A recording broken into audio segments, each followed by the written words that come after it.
দীপ্ত সন্ধ্যার সংবাদে আমন্ত্রণ জানাচ্ছি আমি তারান্নুম জ্যোতি। শুরুতেই জানাবো সংবাদ শিরোনাম। রাজনৈতিক ঐক্য ছাড়া পাথর লুট ঠেকানো সম্ভব না, নগর সংলাপে পরিবেশ উপদেষ্টা। ইসরায়েলি আগ্রাসনের ৭০০তম দিনে ৬৯ ফিলিস্তিনিকে হত্যা, প্রাণহানি ৬৪,০০০। এএফসি অনূর্ধ্ব-23 এশিয়ান কাপ বাছাই, ইয়েমেনের কাছে হার, স্বপ্নভঙ্গ বাংলাদেশের।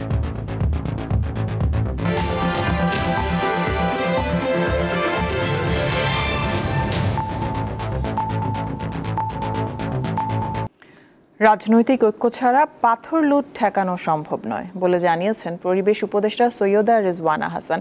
দুপুরে এক নগর সংলাপে অংশ নিয়ে উপদেষ্টা বলেন, যে সরকারই ক্ষমতায় আসুক না কেন, জনগণের সমর্থন থাকলে দখল উচ্ছেদ করা সম্ভব।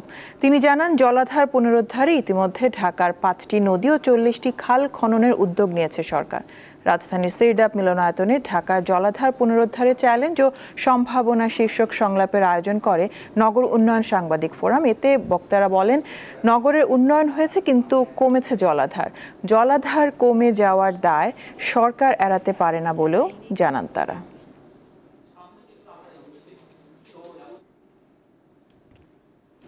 দেশ একটা অস্বাভাবিক প্রক্রিয়ার মধ্যে দিয়ে যাচ্ছে বলে মন্তব্য করেছেন বিএনপির স্থায়ী কমিটির সদস্য মির্জা আব্বাস। শনিবার দুপুরে ঢাকা মেডিকেলে চিকিৎসাধীন গণ অধিকার পরিষদের সভাপতি নুরুল হক নূরকে দেখতে গিয়ে তিনি এই মন্তব্য করেন। নূরের ওপর হামলা উদ্দেশ্যমূলক, সুষ্ঠু তদন্ত, উন্নত চিকিৎসার দাবিও জানান মির্জা আব্বাস। বলেন, মাজারে হামলা সহ চলমান ঘটনাগুলো বিচ্ছিন্ন কিছু নয়। নির্বাচনকে বানচাল করতে এইসব ঘটনা ঘটানো হচ্ছে। কিছু লোক চাচ্ছে না দেশে নির্বাচন হোক। অভিযোগ করেন, টার্গেট করে কিছু কিছু লোকের ওপর হামলা হচ্ছে। দাবি করেন, সরকার যেন এইসব ঘটনা কোথা থেকে পরিচালিত হচ্ছে তা খতিয়ে দেখে।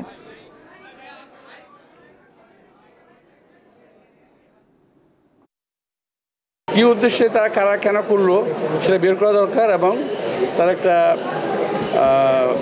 বিচার একটা হওয়া দরকার। এই হামলাগুলো সরকারকে এখন দেখা দরকার কোত্থেকে হচ্ছে। যদি না হয় আমরা বুঝবো যে সরকার বোধহয় ধরে রাখতে পারছে না, তাদের কমান্ড ধরে রাখতে পারছে না।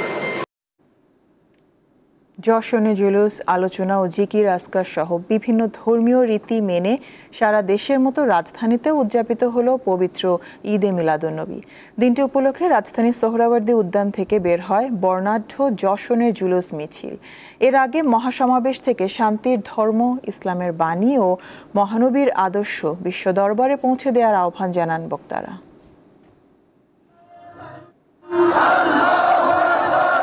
জিকির, ইসলামী সঙ্গীত আর অন্তরে মহানবীর আদর্শ। ঈদে মিলাদুন্নবীর বিশেষ আয়োজনের নাম জশ্নে জুলুস, বাংলায় আনন্দ মিছিল বা আনন্দ শোভাযাত্রা। উদ্দেশ্য বিশ্বনবীর আদর্শ বিশ্ব চরাচরে পৌঁছে দেয়া, শান্তির ধর্ম ইসলামের ছায়াতল প্রত্যাশার মাধ্যমে শান্তি কামনা। শোভাযাত্রায় অংশগ্রহণকারীদের হাতে হাতে শোভা পায় কালেমা খচিত পতাকা, প্ল্যাকার্ড, ফেস্টুন ছাড়াও বাংলাদেশের জাতীয় পতাকা। সকাল 10টার দিকে সোহরাওয়ার্দী উদ্যান থেকে বের হয় রাজধানীর সবচেয়ে বড় জশ্নে জুলুসের মিছিল। বর্ণাঢ্য সেই আয়োজনে যোগ দেয় দেশের বিভিন্ন প্রান্ত থেকে আগত ধর্মপ্রাণ মুসল্লিরা। উপলক্ষে আমরা আনন্দে উৎসাহিত হয়ে সবাই মাঠে নেমেছি এই উৎসব উদযাপন করার জন্য। নবীর যে পথ, নবীর পথ থেকে আমরা বিচ্যুত হয়ে গেছি। আমার সবার প্রতি আমার উদাত্ত আহ্বান থাকবো, আমরা যেন নবীর পথে চলি, নবীকে অনুসরণ করি। আমাদের প্রিয় নবী হযরত মুহাম্মদ সাল্লাল্লাহু আলাইহি ওয়াসাল্লাম বলে গেছেন যে তুমি শান্তি ছড়াও, আমরা একজন আরেকজনের দুঃখে সুখে একসাথে দাঁড়াবো, আমরা সবাই ভাই ভাই। এর আগে সোহরাওয়ার্দী উদ্যানে আলোচনার মধ্য দিয়ে শুরু হয় পবিত্র ঈদে মিলাদুন্নবী জশ্নে জুলুসের মূল আনুষ্ঠানিকতা। এতে নেতৃত্ব দেন মাইজভান্ডার দরবার শরীফের পীর সাহেব সৈয়দ সাইফুদ্দিন আহমদ। ঈদে মিলাদুন্নবীর তাৎপর্য তুলে ধরেন তিনি। বর্তমান বিশ্বে যে যুদ্ধ, মারামারি, হাইওয়ানিয়াতের চর্চা চলছে, এই সময় প্রিয় নবী সাল্লাল্লাহু আলাইহি ওয়াসাল্লামের আদর্শের অনুসরণের কোনো বিকল্প নাই। প্রায় ১৫০০ বছর আগে ৫৭০ খ্রিস্টাব্দে এই দিনে মানব জাতির জন্য রহমত হিসাবে মহানবী হযরত মুহাম্মদ সাল্লাল্লাহু আলাইহি ওয়াসাল্লামের শুভ আবির্ভাব ঘটে। এই দিনে আরবের মক্কা নগরীর সম্ভ্রান্ত কুরাইশ বংশে মা আমিনার কোলে জন্ম নেন বিশ্বনবী। আবার ৬৩ বছর বয়সে একই দিনে তিনি ইন্তেকাল করেন। নূর আলম, দীপ্ত সংবাদ, ঢাকা। চট্টগ্রামে যশনে জুলুসে আসা মুসল্লিদের ভিড়ের চাপে পড়ে 2 জনের মৃত্যু হয়েছে। আহত আরও 6 জনের মধ্যে একজনের অবস্থা আশঙ্কাজনক। শনিবার দুপুর 12:30টার দিকে এই ঘটনা ঘটে। নিহতরা হলেন সাইফুল ইসলাম ও আইয়ুব আলী। আহতদের মধ্যে একজন আইসিইউতে চিকিৎসাধীন রয়েছেন। আঞ্জুমানে রহমানিয়া আহমেদিয়া সুন্নিয়া ট্রাস্টের উদ্যোগে সকালে নগরীর মুরাদপুর 16 শহরের জামিয়া আহমেদিয়া সুন্নিয়া আলিয়া মাদ্রাসা থেকে শোভাযাত্রা বের হয়। এতে হাজার হাজার ধর্মপ্রাণ মুসলমান যোগ দেন। জুলুসে নেতৃত্ব দেন পাকিস্তান থেকে আসা সিরিকোট দরবারের পীর আল্লামা সৈয়দ মোহাম্মদ সাবের শাহ। এছাড়া চট্টগ্রামে বিভিন্ন রাজনৈতিক সামাজিক সংগঠন নানা আনুষ্ঠানিকতায় পালন করছে ঈদে মিলাদুন্নবী।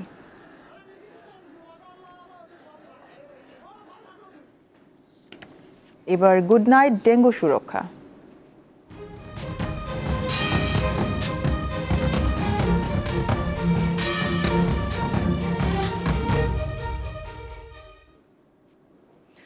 জলবায়ু পরিবর্তন ও অপরিকল্পিত নগরায়নের কারণে রাজধানী সহ সারা দেশেই বাড়ছে এডিস মশা। বছর জুড়ে রাস্তার কাজ, দুর্বল পয় নিষ্কাশন ব্যবস্থা আর মশা নিধনে সিটি কর্পোরেশনের উদাসীনতায় এডিস মশা বাড়ছে বলে মত বিশেষজ্ঞদের। ডেঙ্গু রোগী এখন শুধু রাজধানী নয়, পুরো দেশেই মিলছে সারা বছর। এর কারণ এডিস মশার বিস্তার।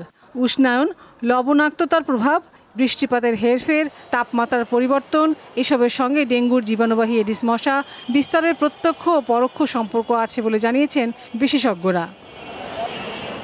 দায় আছে অপরিকল্পিত নগরায়ন ও দুর্বল বর্জ্য ব্যবস্থাপনার। শহরটি যদি অপরিকল্পিতভাবে তৈরি হয়, যেখানে ড্রেনেজ সিস্টেম সঠিকভাবে করা নাই বা ওয়াটার সাপ্লাই সিস্টেম যদি সঠিকভাবে করা না থাকে, তাহলে সেখানে ওয়াটার লগিং হয়।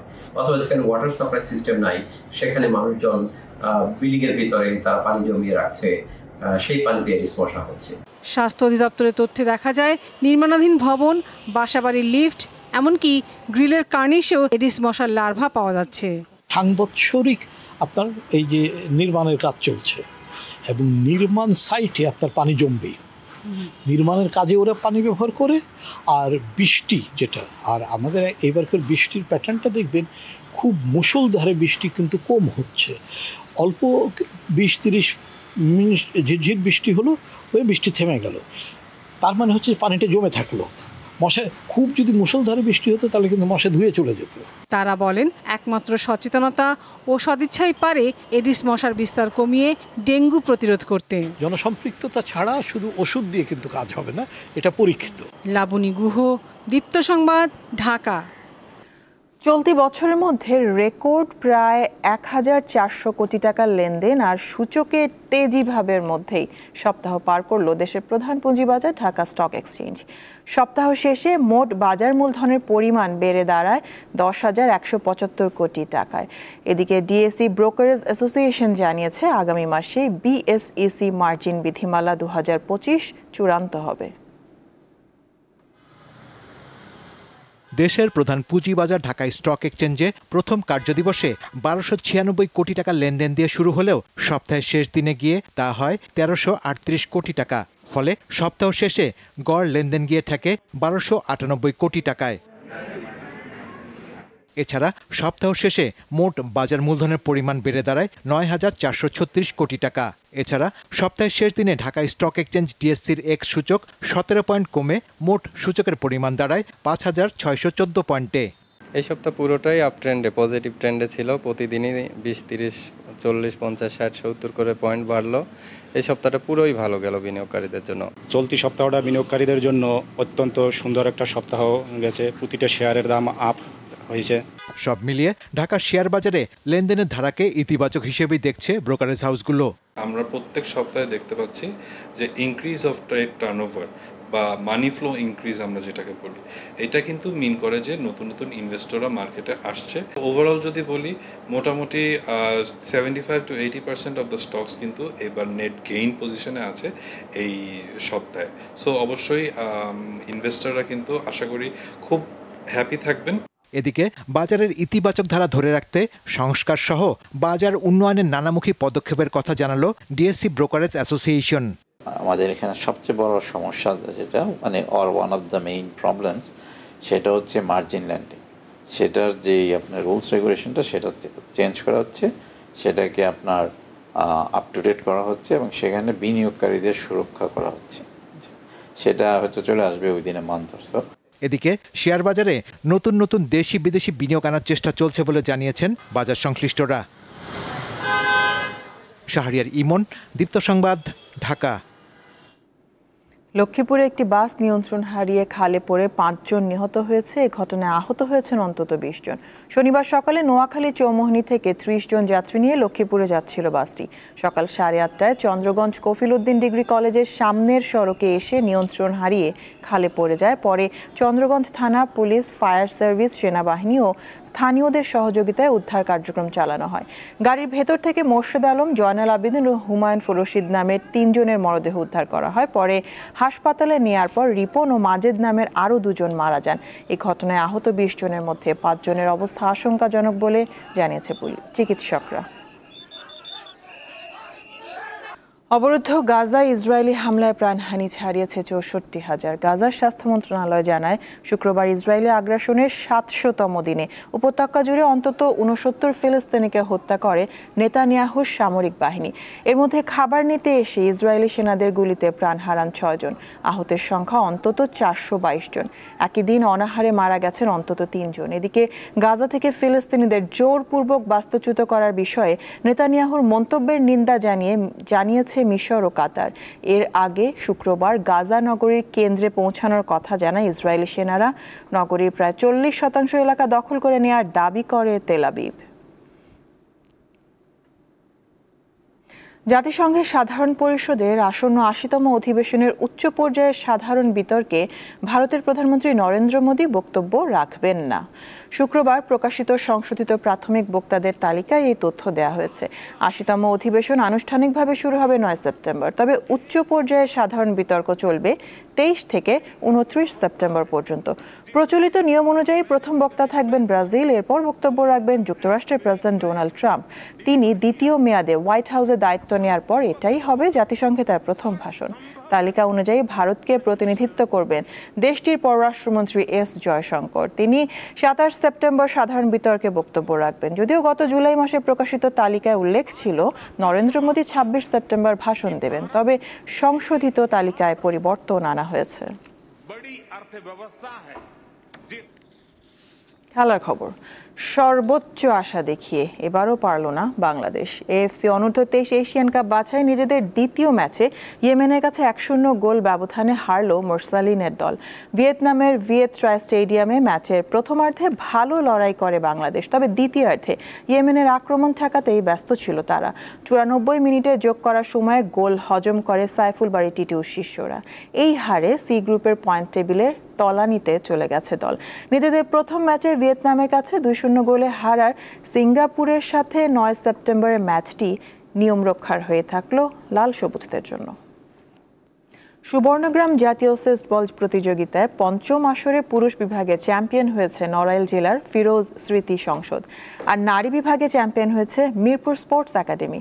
রাজধানীর মিরপুরে অনুষ্ঠিত পুরুষ বিভাগের ফাইনালে ফিরোজ স্মৃতি 12-4 পয়েন্টে হারিয়েছে নারায়ণগঞ্জ জেলাকে। নারী বিভাগের ফাইনালে মিরপুর স্পোর্টস একাডেমি 28-12 পয়েন্টে হারিয়েছে জামালপুর জেলা ক্রীড়া সংস্থাকে।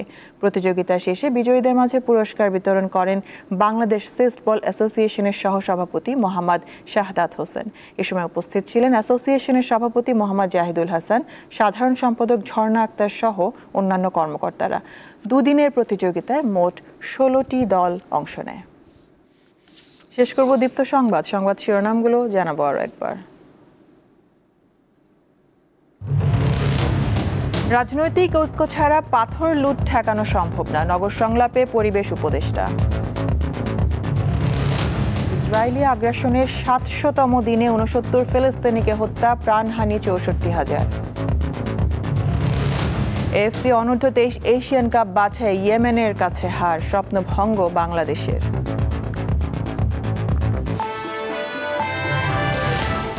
এ ছিল এখনকার মতন। আমাদের পরবর্তী সংবাদ রাত 11টায় দেখার আমন্ত্রণ রইল। দর্শক, আরও তথ্য বিনোদনের সংবাদ জানতে যুক্ত থাকুন দীপ্ত টিভির ডিজিটাল প্ল্যাটফর্মগুলোতে। ধন্যবাদ সবাইকে।